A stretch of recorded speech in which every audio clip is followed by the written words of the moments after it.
A gente vive num mundo que fala o tempo todo em a gente fazer a diferença, em que a nossa vida tenha impacto, em que a gente seja protagonista, em que a gente tenha alta performance, não é assim?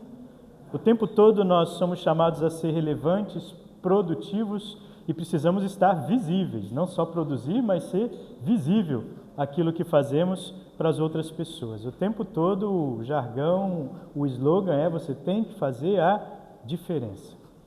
Fazer a diferença, de fato, é algo desejável, mas não é simplesmente uma questão de produção, de alta performance, porque se a gente vira simplesmente produtores, a gente acaba às vezes também sendo transformado em produto, né? Em um sistema que nos usa para cada vez mais conduzir a bens de consumo, entre tantas outras coisas.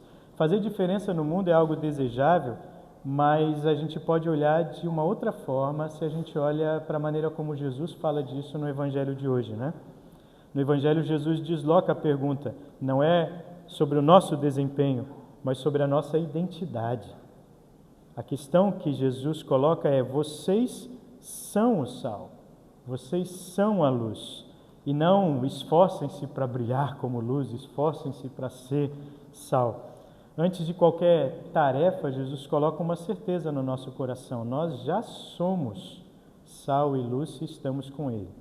É no mesmo sentido que nós vimos sobre as bem-aventuranças na semana passada. Jesus diz: vocês já são felizes por estarem comigo, apesar das adversidades, apesar das dificuldades. Nós somos os mesmos, pobres em espírito, que choram, humildes, pacíficos, misericordiosos, às vezes perseguidos, gente frágil, mas feliz porque foi alcançada pela graça de Cristo. E aí gente que vai fazer a diferença, mas porque caminha com Cristo e está sendo impulsionado por essa mesma graça e por esse amor de Jesus.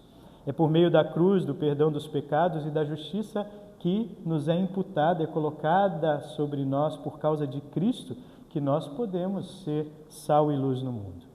É bom a gente pensar assim e ter clareza sobre isso para a gente se livrar de duas tentações. A primeira é do orgulho, né?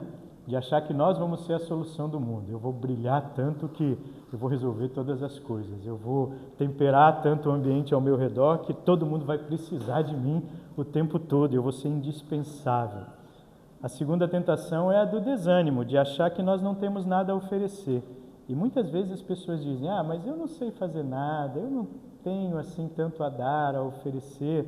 Essa também pode ser uma tentação muitas vezes para nós. Cristo diz: vocês são sal da terra e luz do mundo. E Ele é quem faz através de nós muitas coisas, para além do que nós temos capacidade de fazer.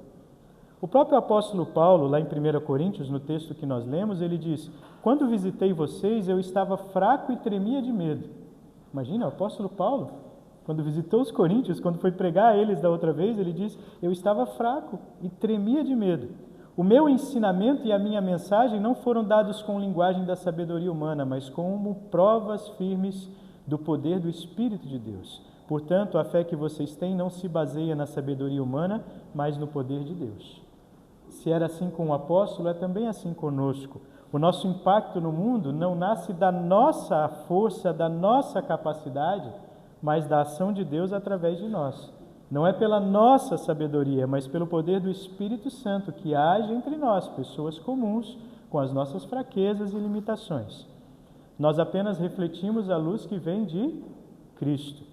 Quando alimentamos os outros, nós somos como mendigos mostrando onde nós mesmos recebemos de graça comida, e comida que é para a vida eterna, comida saborosa e que muda o sabor da própria vida. Nós somos sal e luz porque fomos justificados gratuitamente, não porque tenhamos sido transformados de forma que agora somos melhores que os outros moralmente. Nós somos sal e luz porque fomos alcançados por Cristo, que cumpriu a lei em nosso lugar. Ele nos iluminou, Ele deu um novo sabor à nossa vida, e é por causa da sua luz e por causa do sabor que Ele dá à nossa vida que a gente também pode iluminar, temperar e cuidar, ajudando a vida dos outros também. Por isso é preciso que a gente reflita sobre como podemos ser sal e luz a partir dessa graça, não a partir da nossa capacidade. Mas e o sal, hein? Como é que o sal age? O sal age temperando é por contato, né? Ele precisa ser misturado e na medida certa. Isso aponta o quê? Presença, proximidade, encarnação mesmo. Nós encarnamos Cristo para as pessoas. Jesus chama os seus discípulos a ser sal da terra. Mas aqui é interessante, quando ele fala sal da terra, ele está usando a palavra terra lá no original como sentido de proximidade. Não é o mundo inteiro aqui ainda, tá? Quando fala luz do mundo, sim. Mas quando fala sal da terra, Jesus está falando, vocês são sal aí, ó, para onde vocês estão andando, onde vocês estão pisando, para esse lugar onde vocês moram, para esse bairro, essa casa, essa família, esse trabalho. Vocês podem, por contato com gente próxima a vocês, temperar vidas, conservar vidas, como o sal também era usado para conservar, ou quem sabe até curar feridas. Nós precisamos estar em contato com as pessoas e em contato amoroso com elas a partir do amor que há em Cristo, e podemos mudar realidades a partir do que Ele faz em nós. Na nossa família, no nosso trabalho, no nosso estudo, na nossa vizinhança, nas nossas amizades. O reino de Deus começa no cotidiano. A gente às vezes acha que precisa ir para muito longe ou fazer obras grandiosas, mas não, começa no cotidiano, com as pessoas que nós temos a possibilidade de falar, de apoiar, de quem sabe abrigar e acolher, de abraçar, de ouvir. Ali Deus está mudando situações. A gente vive num mundo em que as pessoas estão muito preocupadas com coisas grandiosas e esquecem de olhar para quem está ao seu lado. As pessoas não querem preservar vínculos, mas nós queremos e podemos, como cristãos, estabelecer vínculos de amor. As pessoas não têm paciência de olhar umas às outras e ouvir umas às outras, mas nós podemos aprender isso à medida em que somos ouvidos e acolhidos por um Deus que é também amoroso conosco. As pessoas não querem sustentar compromissos, mas nós podemos ser vistos como pessoas comprometidas quando, a partir do amor e da retidão que aprendemos em Cristo, nós somos fiéis às promessas que fazemos como Cristo foi fiel a nós. Nós podemos tratar as pessoas de maneira diferente, não como meros utilitários para que a gente cresça, mas como alvo mesmo do nosso amor e de todo o crescimento que a gente queira ter. O risco no mundo de hoje de o sal perder o sabor, como Jesus diz, e se perder o sabor não serve para nada, é a diluição. Quando você dilui um pouquinho de sal em um monte de outras coisas, ele acaba não aparecendo mais, né? E o que é a diluição hoje para nós? É quando o sal que nós recebemos e temos como tempero de vida pelo amor de Cristo está diluído no meio das lógicas desse mundo, porque a gente quer viver acomodado às relações desse mundo, ao jeito de produzir, de fazer e de pensar desse mundo. O sal perde o gosto quando o discípulo de Cristo se mistura tanto com a lógica do mundo que não expressa mais nada de diferente. A maior ameaça à nossa fé, hoje em dia, no lugar onde nós vivemos, não é nem a perseguição, é a acomodação. A gente se acomodou demais a um sistema, a um jeito de vida e a valores que não são os valores do reino de Deus. E aí a gente corre o risco de perder o nosso sabor, porque se a gente age como todo mundo age, qual é a diferença que nós estamos fazendo do ponto de vista da fé em Jesus? E se a gente olha para a luz, né? Nós somos luz do mundo, e aí a coisa é maior, né?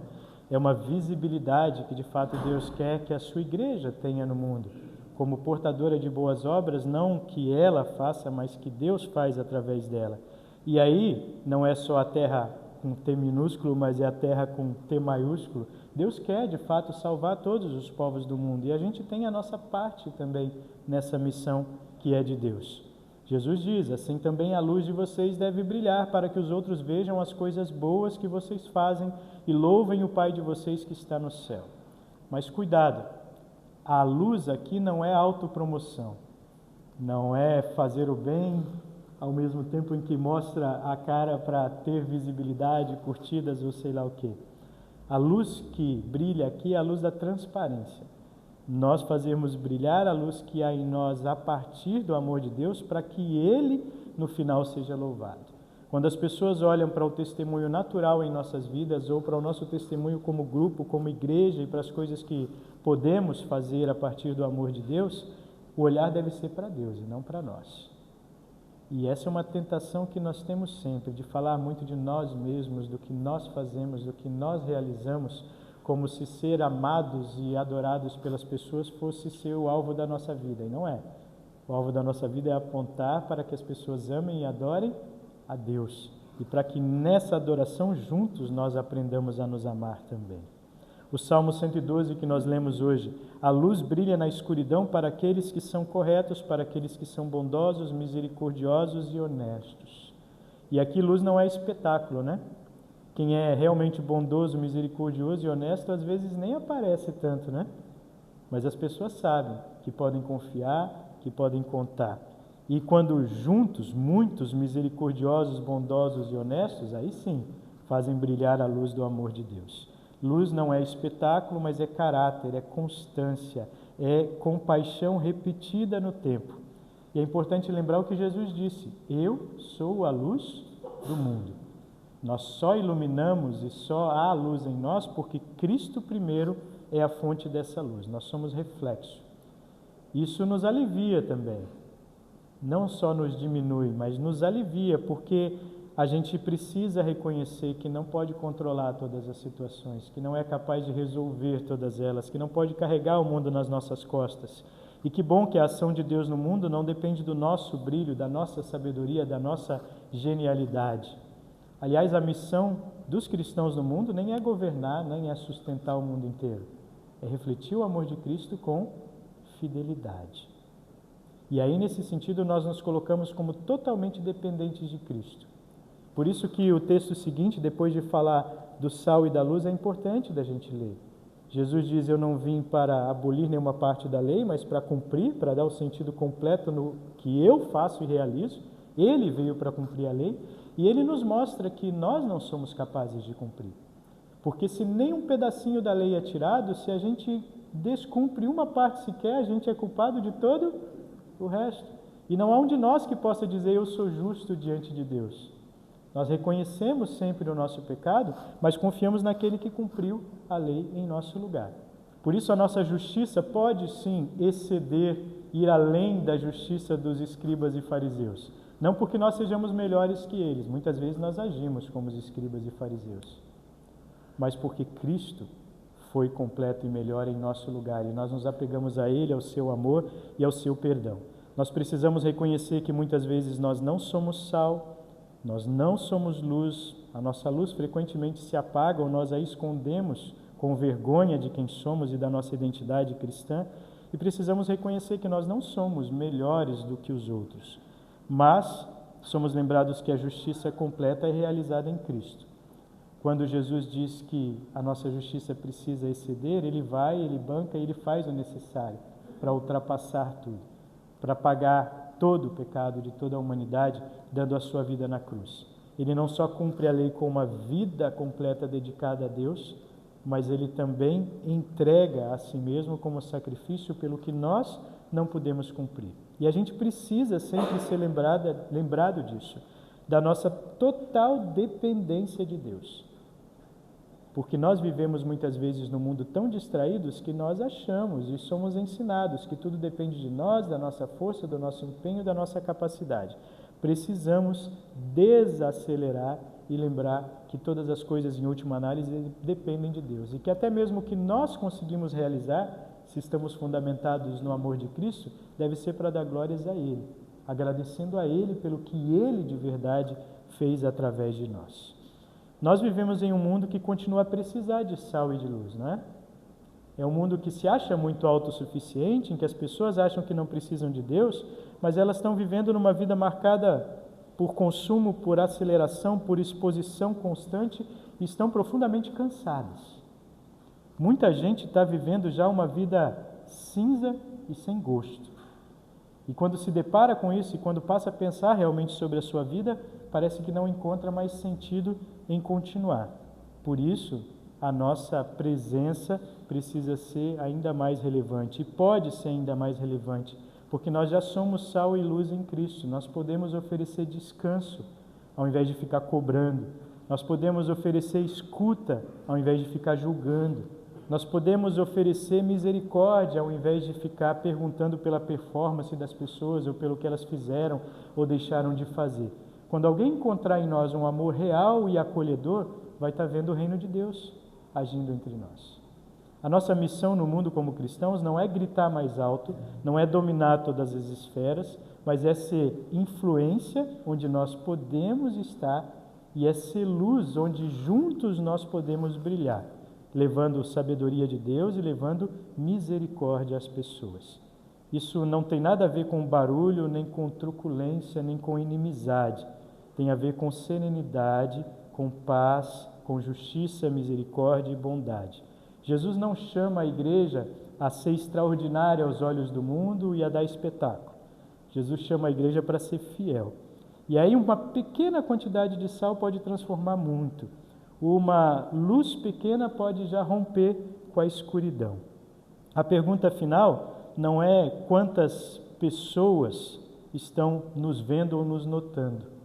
A pergunta final é: a minha vida ajudou uma pessoa que seja a enxergar a bondade e o amor de Deus? O objetivo de Jesus é claro, que as pessoas vejam vocês e louvem o Pai de vocês que está no céu. O mundo ainda precisa de luz e Cristo continua dizendo a nós: vocês são luz. O mundo ainda precisa de sal e Jesus continua dizendo a nós: vocês já são sal. Vocês fazem a diferença, não porque vocês são fortes, mas porque confiam em mim, porque caminham comigo e porque o meu amor está em vocês. Que a gente possa se firmar sempre nesse amor e assim continuar a ser a luz e o sal que o mundo precisa. Amém.